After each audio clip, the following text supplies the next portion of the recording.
What's happening, folks? Back with another reaction, back with some more Cyndi Lauper, as well as a very sleepy Luca. And we're going back to her 1996 album, Sisters of Avalon, and the next tune in the playlist is You Don't Know. It's a simple phrase, it's an assertion of someone else's ignorance. So I wonder if that's an interpersonal thing, like people who do actually know each other are involved with each other, but perhaps the person saying, you know, in one respect, or at the end of the day, you don't know, you don't understand. It could be to people less familiar with each other, someone making assumptions about another person, and the other person, or the first person, insisting that actually you don't know, which, you know, depending on the facts of the case, it could be technically correct. But either way, it's a phrase that sort of implies confrontation, or at least disagreement, so let's see what I can pick up on a first listen. This is Cyndi Lauper from her 1996, or is it 7? I'm suddenly like, okay, so it's written here in the metadata as 97. I think on Discogs it says 96, so maybe the version I'm listening to, I'm not sure. I'll check after we listen to the track, but either way, this is You Don't Know by Cyndi Lauper on her Sisters of Avalon album.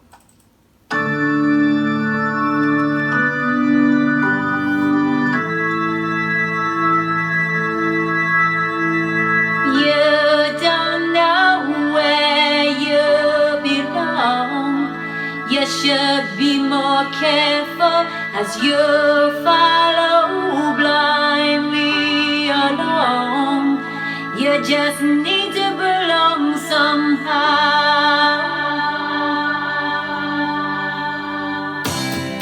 Lying on rhetoric, not well versed on topics. Any idea what you're talking about?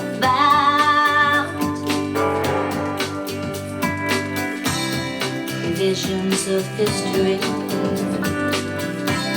farewell in some company, but don't shove that bullshit down my throat.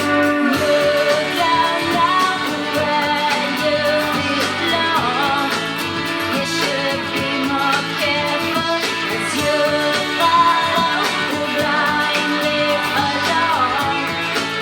To find something to swear to, take you down now what's right from wrong. You just need to belong somehow.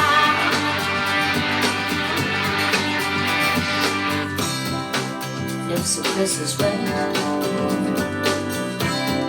right suppresses left. So what's left and what's right? You're told what to wear, you're told what to like. Be nice if you think for yourself sometime, but you don't know where you belong. You should be more careful if you follow blindly along. To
long, gradual fade of a repeating measure.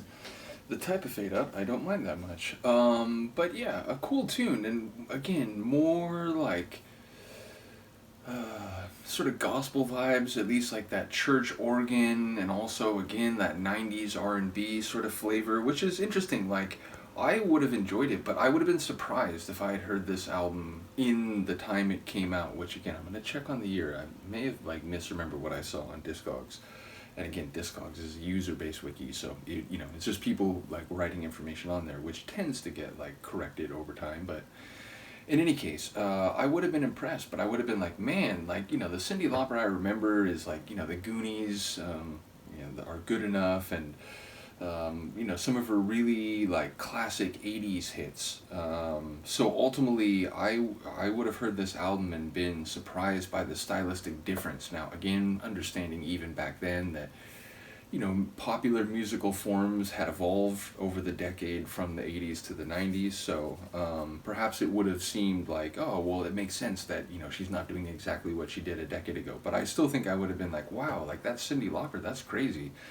And yeah, ultimately I enjoyed the sentiment that I picked up, which is basically a criticism, a castigation of someone else for, you know, number one, just kind of trying to glom onto anything they can to swear to they would need to belong somewhere, which, you know, there are anthropologists and, you know, sociologists who would argue that that is very much a fabric of human culture and society, is that people tend to gravitate toward groups and, you know, aggregate around specific, again, social, cultural, or other phenomena. But either way, the narrator seems to be saying that you're always kind of like following things blindly, looking for the thing that's going to just, you know, really work for you and that you can swear to and, you know, be fully committed to. But it sounds like they're missing the point, or they're like not finding anything that's really suitable in that regard, and there's a suggestion that you don't even know what's wrong and right anymore. You're just trying to grab onto anything, so now like you're not even thinking about what might be better or worse, or what's, you know, moral or immoral. So it feels like a multi-level criticism or critique, but it sounds like it's coming from someone who cares on some level. Like if someone else is making really bad choices and you don't know them, and, you know, there's nothing, you know, even indirectly connecting you to them, it's like, you know, it's unfortunate, but like, it's not really your business, or it's not really, you know, something that outside of other circumstances being the case that you could do anything about.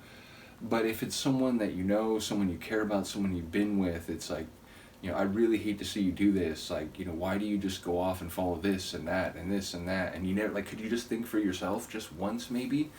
So it's the kind of critique that comes from someone who's upset at the state of the other person, whether that's because they used to view them much more fondly, or just because they're a family member or whatever. So yeah, it feels like there's an undercurrent that is perhaps belied by the overt criticism or even hostility of some of the message. But either way, I enjoyed like trying to track the tune and figure out, you know, what she was saying. And ultimately, I am intrigued, again, as someone who's studied a bit of anthropology in conjunction with my historical studies, about the human desire to feel like part of something, whether that's, you know, a large cultural movement, or one that's smaller and more niche, and, you know, whether it's a particular group of people or whatever it is, we humans do try to, you know, find things that we belong in. So I'm intrigued by the overall like paradigm, while again also recognizing that sometimes you really just do have to think for yourself. So I enjoyed the epistemology of the track, is I guess what I'm saying. And at this point, Luca, I can't really delay any longer. I am going to pick you up. Nope, she's not going to be picked up. She's going down there. Well, there you go. So yeah, let me know what you think. And oh, that's right. Let me check the... Okay, so on Discogs... Yeah, so Discogs it says 96. Oh, but then... Oh, it's the US version. Okay. Oh wait, no, there is a US version from 96. But it definitely, like, half of the versions here, more than half, of the original releases are 97. So it must have been released, like, very late in 96. Like, mid-October, it looks like, is the very first one that's shown.